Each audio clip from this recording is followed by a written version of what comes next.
और रिलैक्स होकर के बैठे, चाय पी रहे हैं बैठ के, और श्रवण भी आप कर रहे हैं। क्या श्रद्धा है श्रवण के प्रति? इसलिए ये रिलैक्स होने का ये समय नहीं है। ये रिलैक्स बैठे अपना आराम से चाय पी रहे हैं, कॉफी पी रहे हैं बैठ के और श्रवण कर रहे हैं। खा समझ में आएगा ज्ञान क्या? इसलिए ये ये बड़ा श्रद्धा भक्ति का विषय है।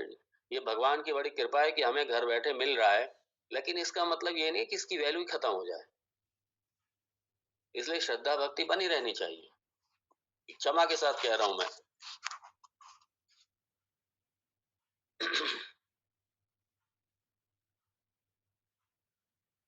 तो भगवान यहाँ, इसलिए कोई अगर इस तरीके के हों तो हाथ जोड़ के उनको बिल्कुल वो कर दीजिए।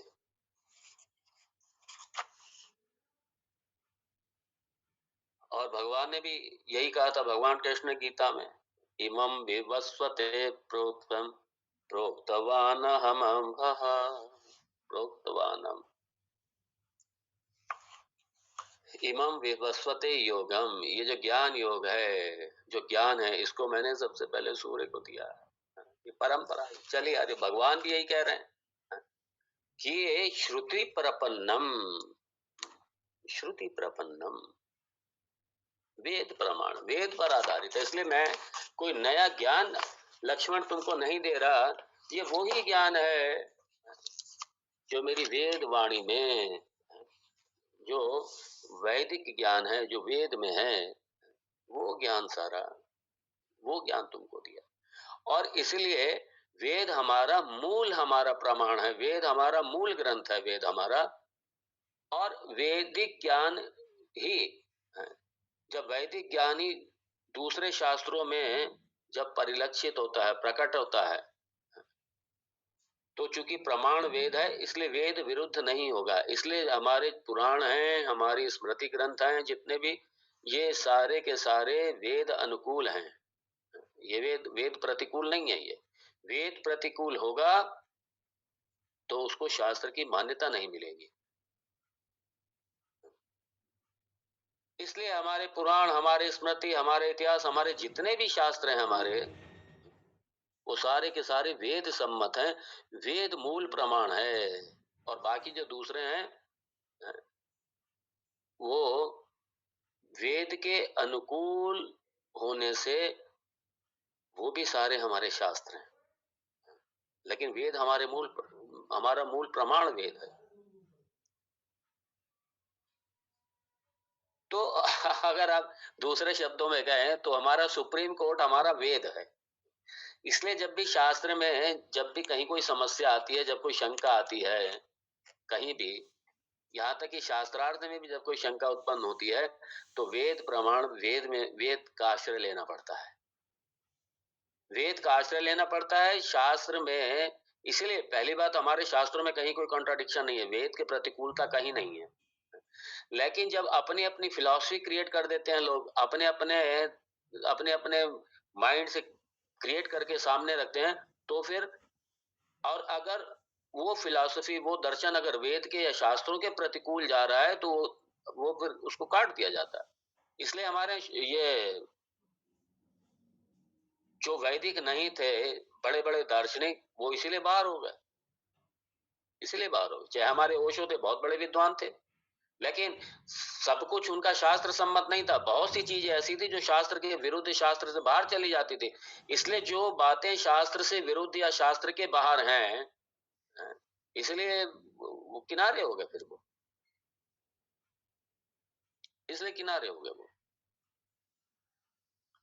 इसलिए शास्त्र बाह्य कुछ भी होगा, शास्त्र सम्मत अगर कुछ भी नहीं होगा, मान लीजिए कोई बहुत बड़ा विद्वान है लेकिन शास्त्र सम्मत नहीं है, शास्त्र सम्मत नहीं है, तो हमारे यहाँ हाथ जोड़ के प्रणाम कर देते हैं उनको बस।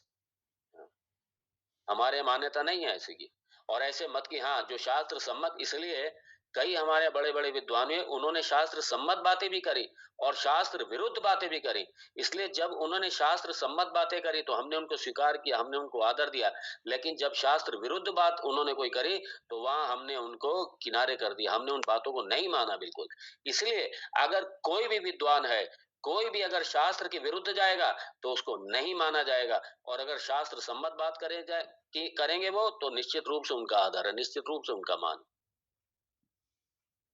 और भगवान ये कह रहे हैं कि ये जो ज्ञान मैं जो अर्जुन मैं तुम्हें लक्ष्मण जो तुम्हें मैं दे रहा हूं, ये पूरी तरीके ये शास्त्र सम्मत है, ये वैदिक ज्ञान है, ये मेरी अपनी रचना नहीं है की हुई। इसलिए भगवान कृष्ण ने जगह जगह श्रुति के मंत्रों का उदाहरण दिया है, ये दिखाने के लिए कि मैं कोई नया ज्ञान तुमको नहीं दे रहा हूं अर्जुन। और भगवान राम ने तो आरंभ में ही कह दिया, शुरू में ही कह दिया भगवान जी ने, कि ये जो भी मैं तुम्हें दूंगा ये सारा शास्त्र सम्मत है, ये वैदिक सम्मत है, ये वेद सम्मत है, ये सब। इसलिए वेद हमारा सुप्रीम कोर्ट है, वेद हमारा। इसके बाद में नहीं है बिल्कुल। आप कह सकते हो कि राष्ट्रपति तक बात पहुंचती है, राष्ट्रपति हमारा वो है, वहां पे राष्ट्रपति भी इसके बाद इसके विरुद्ध नहीं जाएगा।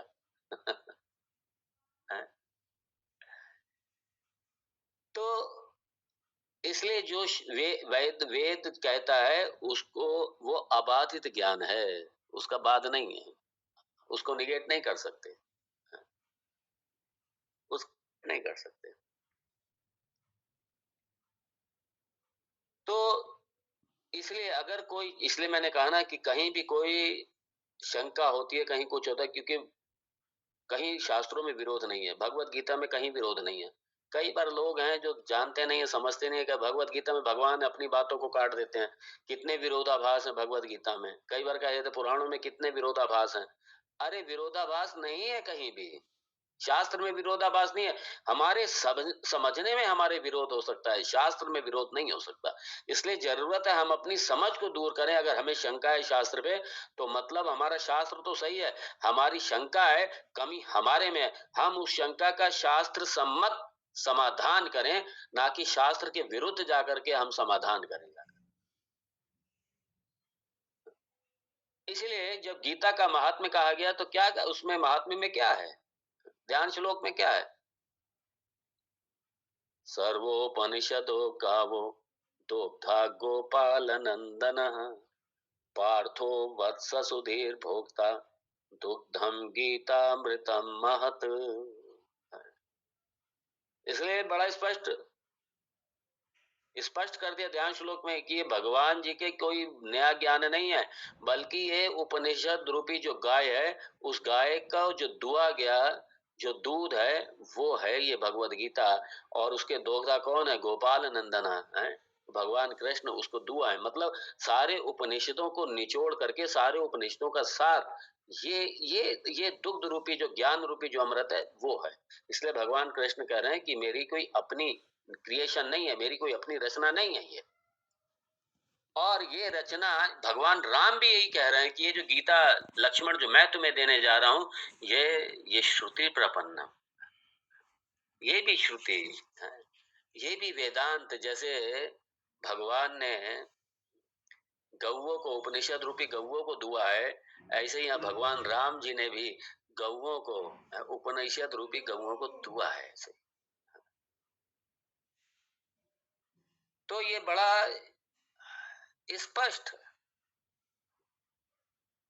मैं नया ज्ञान नहीं दे रहा हूं लक्ष्मण तुम्हें, ये ये तो सनातन ज्ञान है, सनातन ज्ञान है, ये वैदिक है, ये उपनिषदों में पहले से दे रखा है। ये वो ज्ञान मैं तुम्हें दे रहा हूं, और लक्ष्मण मैं तुम्हें वो दे रहा हूं ये। और इसलिए भगवान यहाँ बड़ा स्पष्ट कर देते हैं, और ये किसके लिए दे रहा हूं, ये जो तुमने अपना जो संसार दिखाया, अपना जो तुमने अज्ञान दिखाया है, और अज्ञान की निवृत्ति के लिए जो लक्ष्मण तुमने प्रार्थना की है, उसी अज्ञान की निवृत्ति के लिए ही ये शास्त्र है, उसी अज्ञान की निवृत्ति के लिए ये राम गीता है, ये उसी अज्ञान की निवृत्ति के लिए। अब यहाँ क्योंकि पहले कह दिया, आहा कहा, अब क्या कहा? अब यहाँ से ये 7वें श्लोक से श्री राम गीता का आरंभ हो रहा है। बोलो सद्गुरुदेव भगवान की जय। श्री रामचंद्र भगवान की जय। अब यहाँ शुरू हो रहा है। अब ये जो श्लोक है, इसमें भगवान ने संक्षेप में साधन और साध्य दोनों कह दिए। बहुत सुंदर श्लोक है। शिष्य को कैसा होना चाहिए, क्या योग्यता होना चाहिए, आत्म विद्या के लिए, ज्ञान प्राप्ति के लिए हम क्या करें। बहुत सुंदर। एक कैसी जीवन शैली होनी चाहिए, ये पूरी जीवन शैली भगवान ने, एक धर्ममय जीवन शैली, किस तरीके से हम जीते हुए अपने लक्ष्य को पाएं, किस तरीके से हम धर्ममय जीवन यापन करते हुए मुक्ति को पाएं, अपने लक्ष्य को पाएं, उस ब्रह्म को जान लें किस तरीके से। ये भगवान ने बड़ा सुंदर समझाया इसमें, यहाँ पे बहुत सुंदर समझाया। आदौ सवर्णाश्रम वर्णिताः क्रियाः कृत्वा समासादित शुद्ध मानसः समाप्य तत्पूर्वमुपात्त साधनं साधनः समाप्य तत्पूर्वमुपात्त साधनः समाश्रये सद्गुरु रूपात्मलुब्धये समाश्रये सद्गुरु उपात्मलब्धये। बहुत सुंदर। भगवान ने पूरा जीवन दे दिया यहाँ पे, पूरा जीवन आगे क्या। हमारे हमारे भगवान वेद व्यासाचार्य जी की यही तो है उनका, यही है उनका। और ये आगे की जो सारी जो गीता है वो इसी श्लोक की सही मायनों में व्याख्या। बहुत सुंदर। क्योंकि ये मुक्ति ग्रंथ है, ये मोक्ष प्रधान है, इसलिए सीधा ब्रह्म विद्या की, ब्रह्म की ही चर्चा है सीधा। लेकिन भगवान ने पहले स्पष्ट कर दिया, इस श्लोक में बड़ा स्पष्ट कर दिया कि उस ब्रह्म विद्या का अधिकारी कौन है।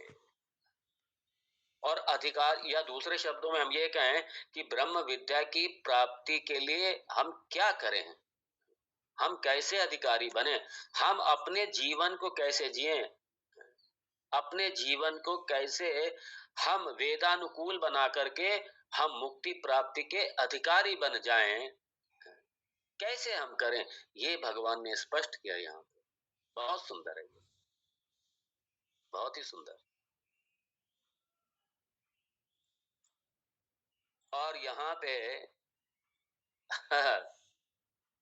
दूसरे शब्दों में चारों आश्रम आ गए। यहाँ पे इस श्लोक के अंदर चारों आश्रम आ गए, वर्ण भी आ गए, आश्रम भी आ गए, चारों चारों आ गए। बहुत सुंदर। आदौ